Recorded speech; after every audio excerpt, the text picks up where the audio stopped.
नमस्कार मंडळी, स्वागत आहे तुमचं माझ्या स्टोरी चॅनलमध्ये. Harsh with story. हात सतत थरथर का कापतात? ही साधी गोष्ट आहे की गंभीर आजाराचा इशारा? तर आज आपण जाणून घेऊया ह्या विषयावरती पूर्ण माहिती. तर नमस्कार मंडळी, तुम्ही कधी लक्ष दिलं आहे का? काही लोकांचा हात चहा पिताना, मोबाईल धरताना किंवा लिहिताना हलका थरथरतो. काही जण ह्याच्याकडे दुर्लक्ष करतात, तर काही लोकांना वाटतं की एखाद्या मोठ्या आजाराचा संकेत आहे. पण खरंच हात थरथरण्यामागे काही कारण असू शकतं का? आजच्या व्हिडिओमध्ये आपण हे सविस्तर माहिती जाणून घेणार आहोत. सर्वात आधी एक महत्त्वाची गोष्ट समजून घ्या. हात थरथरणं म्हणजेच नेहमीच गंभीर आजार असा नसतो. काही वेळा ही तात्पुरती आणि सामान्य गोष्ट असू शकते, तर काही वेळा वैद्यकीय तपासणीची गरज असू शकते. सर्वात पहिलं कारण म्हणजेच ताण आणि चिंता. एखादी महत्त्वाची परीक्षा, मुलाखत, स्टेजवर बोलणं किंवा अचानक भीती वाटणं, अशा वेळी शरीरात ताणाची प्रक्रिया निर्माण होते.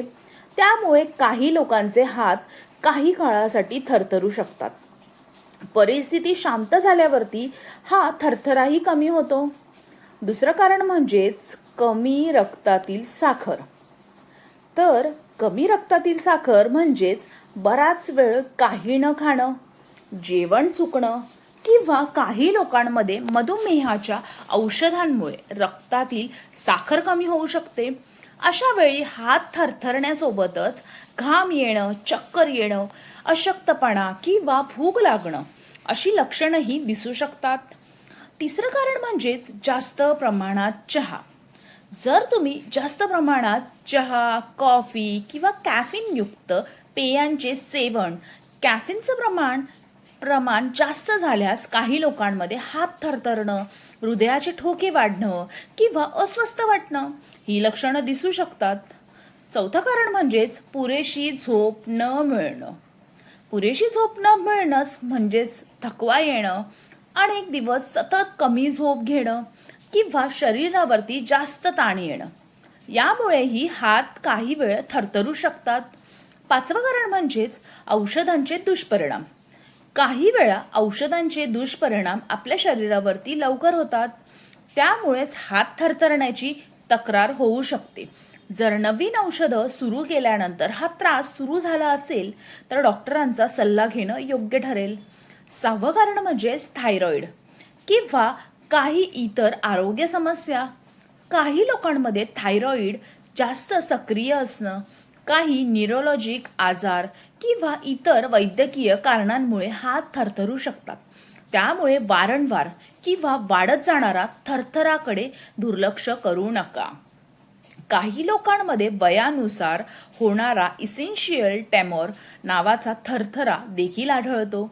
यामध्ये विशेषतः हाताचा थरथरा दिसू शकतो आणि काही कुटुंबांमध्ये तो अनुवांशिकही असू शकतो.